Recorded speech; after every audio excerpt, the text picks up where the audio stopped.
Good day. I'm Mike to Rance's weekly wraps. I'm the governor, and as usual, what we'll do is we'll go over some stories that affect you and your investments going forward that occurred over the last week or so, and I'll end up with a bit of an AI tech segment at the end. I think this week what we'll do is I'll spend a bit more time on AI and tech, so we'll just do a couple of stories about the general events of the week. The two things I'd like to cover are the RAND and Jerome Powell's recent speech. And in our tech segment, I think what we're going to do is going to look at a little update on what's happening in tech right now, AI especially after the recent OpenAI developer conference. Okay, so starting off with the RAND. The RAND got a lot stronger this week. We got to about 1830 to the US dollar. As I speak to you, we're close to about 1815. And then the question arises, what's going to be happening next? Now, I've spoken to you about this in the past, but historically what happens around this time of the year is that the RAND gets stronger. There's some reasoning behind it about importing stuff for Christmas, and the fact that now is probably the time in which most retailers will stop importing because it's close to Christmas, and when you buy something right now you're probably not going to get it in time for Christmas, and therefore it's going to have to be for the slower period after Christmas, and so you're not going to be importing as much. At the same time, you're still having exports going on at a pace, and therefore generally what you do see is that the RAND gets a bit stronger. And I think that is part of what's happening, but also there's a lot of dollar weakness happening at the moment as well. We'll talk about it in a second. And that dollar weakness is related to, of course, the general expectations around interest rates around the world, as well as some, fears around what's happening in the globe kind of abating. When people are nervous, they tend to go towards the dollar. The dollar is the ultimate safe haven currency. Even if the issue is in the US itself. For instance, in 9/11, we did see the dollar strengthen a bit against emerging market currencies, because even though the problem was in the US, everybody knows the US was not going to be the thing that falls down if anything fell down, you know what I mean? Emerging markets are more likely to be vulnerable to significant collapse than the US ever was going to be, and therefore the US dollar strengthened. Recently, with the stuff that's been happening in Israel, Palestine, with some of the other stuff happening around the world, the dollar has obviously strengthened. But some of the stuff has been calming down recently, and the things that have been calming down are not just in the Israel-Palestine area, but also, strangely enough, in the Ukraine-Russia area. The Israel-Palestine situation seems to be modestly contained right now, and as I speak to you, I fully understand by the time you guys listen to it, maybe in a couple of days' time, things could have totally changed. But right now, it does seem to be kind of contained. We have seen protests, we have seen whatever happened around the world, but that doesn't seem to affect the Israelis' decisions.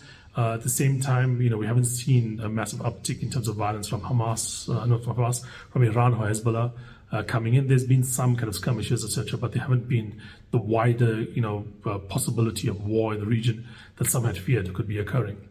So that's one thing that's calming down to some extent, or at least getting to a point at which people are reasonably confident about the scope of the conflict.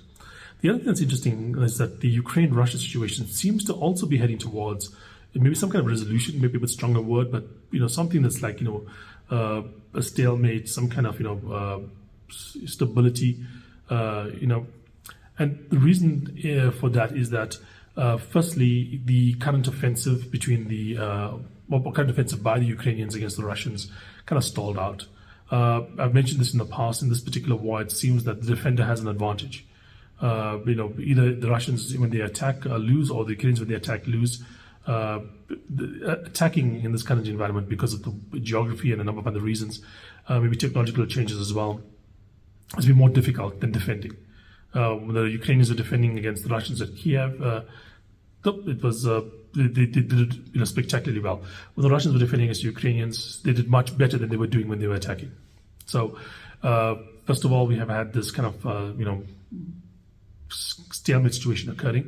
The next thing is apparently there is some pushback as to the amounts of support the Ukrainians have been getting over the last little while, especially from the US, especially from the Republican Party. And what that means is that there is apparently some back channels happening, trying to discuss a ceasefire, stalemate, almost kind of agreement here.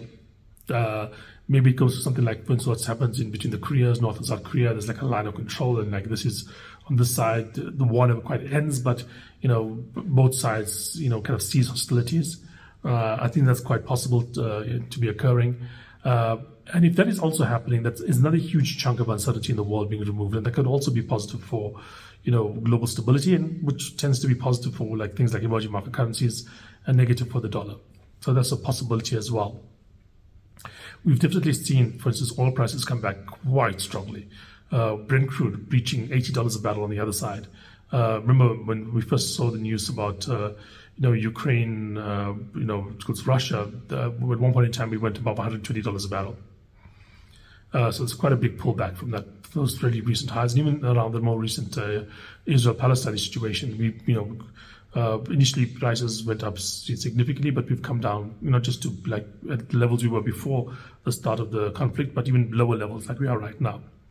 Now, I think this might be temporary. I do think that we are seeing a situation in which these oil producers, especially places like Russia, Saudi Arabia, etc., want oil prices to be a bit higher, and so they are continuing to cut, supply. But at the same time, I do think that the fact that we're seeing prices come down as much as they are indicates a certain level of stability in the world that markets are seeing that maybe the general public is not seeing right now. The next thing is Jerome Powell. Jerome Powell basically had a speech this week. The markets seem to be reasonably positive about it. We haven't seen, obviously, any kind of concrete, discussions come through about exactly what they're going to be doing. The Fed always is like, a little fluffy in terms of what it actually says it's going to be doing, obviously data dependent, etc. One thing we did notice was that Jerome Powell did ask, for more flexibility among Fed economists in terms of forecasting into the future. I do suspect that the market right now is pretty confident that we're going to see a rate cut by the middle of next year. I think if you look at, for instance, the pricing of the ECB, they're looking at about 50 basis points, 0.5% rate cut by the middle of next year. I think the Fed is probably going to be cutting as well over the same period of time. We've seen inflation come down. We've seen some weakness coming through in jobs, etc. The economy remains incredibly strong, like we mentioned before. We saw, the US economy growing at almost 5% on an annualized basis in the last quarter, which is obviously something that's not sustainable, but, shows a really strong economy. But I do think ahead of a presidential election, I've always said that to you guys, I can't see how the Fed remains as high as it is in terms of interest rates ahead of the presidential election, number one. And number two is that the longer they keep this going on, the more and more debt is going to be rolled basically at this level. The US right now, over $33 trillion of debt. Obviously not all is going to be rolled in the next month or 2 months or a year or so, but a large portion is going to be rolled over the next couple of years. And the longer you keep interest rates this high, the more debt are you going to lock in at these currently high interest rates. And that debt comes with debt service payments, which is a huge drain on the fiscus of the US. Already we are starting to see more and more money going towards servicing debt in the US at the moment. So yeah, I do suspect that we are going to be seeing a movement to cut interest rates by the Fed in the next say 6 months to a year or so. And that is kind of what the market's anticipating, and that's kind of what the Fed's kind of hinting at. That being said, I must point out one fact. The market's been anticipating this cut for quite some time. If you go back a year or so, they were expecting the cut to happen by now. And maybe not even be at the peak of interest rates at the moment. There may be one more hike coming through depending on the next set of data we get coming through. So it's quite possible that if we do see inflation rise again, or we have other issues coming into play, the Fed may delay things, and then I think the market reaction will be quite negative. Okay, now to our beefed up tech segment this week. What I want to talk to you about is the current dynamics in the AI space. What we have seen with OpenAI coming out recently is that it still doesn't make sense to be a startup in this space. As the guy from Stability Diffusion said, Imad Mostad, he said basically the developer conference by OpenAI was just basically a way for them to kill a bunch of startups. Because what a startup in the space usually is doing is it's not going up and making its own model against OpenAI. What it's doing is it's trying to find a way to basically feed off OpenAI, make a program that works off it, or an app that works off OpenAI's platform, the model. And that had been the initial startup kind of ideas around there. But what's been happening in the last little while, especially in the last week when we had this new stuff from OpenAI come out, is that OpenAI has kind of taken the Microsoft, Windows approach. Oh yeah, you like, word processing programs? Word is part of Windows. Oh, you like, a browser to surf the internet? Hey, we've got a browser built into Windows. That's the kind of approach that we are seeing coming from OpenAI at the moment. They are building in the functionality that these startups have been trying to basically do on their own. And if you have the the original source, the model giving you that functionality anyway, why would you go and pay a separate amount of money or invest in something separate that's doing that? Doesn't make sense. You don't want to be Lotus. You don't want to be, Netscape. When, Microsoft is making, tools Word part of Windows. When Microsoft is making, Internet Explorer part of Windows. It kind of kills all these little startups out there. And that's something I want to be talking to you guys about. When I first started talking to you about AI, I said, for the first year or so, we're going to be focusing on the larger companies because that's where the space is. And I think that's worked out quite well. The question is, when does it become time for the smaller companies to enter? And I think the time we can see when it becomes viable for small companies to enter is when the costs drop dramatically enough or the returns to scale start to fall. What do I mean by that? Right now, it appears that the more money you put into a model, the more parameters that you have in the model, that the size of the model, the more money you put into it to train it, the more data you put into it, the better the model is. Easier, double your money, get a model that's significantly better than what you have right now. What we need to be seeing to basically start to really see these smaller guys take off is put a lot more money into a model, get a slight improvement. That is what we need to be seeing to see the ecosystem develop into the smaller companies. Because if that does not occur, if we do not see large increases in money and investment into a developing a model, resulting in smaller or smallish improvements in basically performance, then it's always going to benefit the larger guys out there because the larger guys always have more money. They put more money into the system, they're going to get a better product at the end of the day. Okay, and with the kind of stuff that's been happening right now, when we're seeing basically what OpenAI has done and so on, it's quite possible that having the the secondary app that works off that system is never going to be viable because you always expect the next model to come out because it's obviously going to be better than what you have currently, and therefore it's obviously going to be attracting investment money coming in, and that new model is probably going to have some kind of improvements that are going to take away some of that business plan that you were putting into play for your startup or your small operation or whatever it may be. And just to give you an idea as to just how much scope there is for this, when we look at OpenAI, when they trained GPT-4, we're looking at about $100 to $200 million, around about that range. What the numbers now look like for GPT-5 is somewhere like $2.5 billion, $3 billion. Okay, and this is of course with better equipment. So in terms of actual equipment going on, hardware going in here, we're probably talking about 10 times, more than 10 times better hardware. There's 10 times more money and maybe a couple, 3-4 times more better hardware. So we're talking like 40 times more input into the system. And so what we expect to get out of this is going to be something that's significantly better than GPT-4. But like I said, we're talking $2.5 billion, $3 billion. What kind of money is going into AI at the moment? Well, look at what's happening with OpenAI's valuation. It's valued at almost 90 billion, maybe close to 100 billion, depending on the numbers coming in. 2.5% of your valuation going towards the latest flagship product.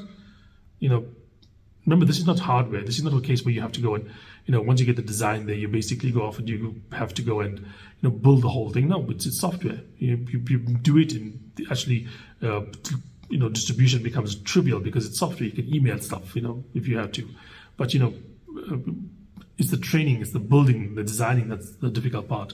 Once it's designed, distribution afterwards becomes trivial. So, a company worth 90, 100 billion, putting 2.5, 3 billion, that's 2.5, 3% of its valuation into its most valuable product, unlikely to be the end game. I'd be suspecting in a scenario like this here, you'd expect a company to be putting closer to 30, 40% of its valuation into training the next flagship level product. Because if you are correct, and this is the next new technology, and you are valued at 100 billion, you can't afford to lose that lead. The cost of it will be way more than a couple of $1 billion, a couple of tens of $1 billion. And so just from a pure business point of view, it should be logical to spend 10, 20 billion just for the next program out there. And so I think that's going to be the kind of monies we'll be looking at within the next 2-3 years. And like I said, unless spending 10 billion is not much better than spending 1 or 2 billion, we're not going to see any kind of smaller companies taking off, because the companies that can spend 10 billion are going to have an unassailable advantage. over a company that can spend 100 million or 200 million or a billion or so, because the scale, the improvement with scale is just too great. So that's one part of it. The next thing I want to chat to you about is just like the competition coming to play in this area. Obviously, we've seen, the Anthropics out there, we've seen the Mistrals and those kind of guys, Inflections and so on, the different approaches to try and get into the space. But the one thing I look at right now is the release of Grok from Twitter/X, which is their version of an AI system. Elon Musk has come out and said this is going to be a more unrestrained model, able to be not woke, not giving you particular correct answers, etc. Now, it's done reasonably well. It's from the benchmarks against competitor models. It's not the best, but there's some areas in which it does reasonably well. But it shows that we are seeing more money flowing into the system. This is Twitter, X, that's putting into this. Elon Musk paid $44 billion for Twitter/X. Apparently, according to the estimates, it's 200 to 300 million that's gone towards this Grok thing. We're going to be seeing more and more money come from strange, unexpected little avenues. Like I said to you, it's not just going to be the biggest companies in the world that are going to be spending money on this thing. It's the biggest entities in the world. I would fully expect to see the US government create its own particular AI system. Like we're seeing what's happening in the Middle East right now. I would fully expect something in China. We've seen the Chinese systems coming out recently. Apparently they've been hampered because they've got their own version of woke in which they've got to be, obviously communist, based on communist principles, etc. But, there's something happening there. And there's some interesting results there as well. So yeah, investments, multiple angles, from multiple different approaches. It's very unlikely that OpenAI at the moment has the best approach, for GPT-4. They may have the best approach for GPT-5, but they don't have the best approach for GPT-4 because too many other minds are thinking about this particular problem at the moment. And so, like I said, right now it still remains the time of the very big players in OpenAI. It's not yet the time for these small startups to basically be taking a bite of the big guys' lunches. Okay, that's it for this week. Thanks for joining me, and I look forward to speaking to you guys next week. Cheers.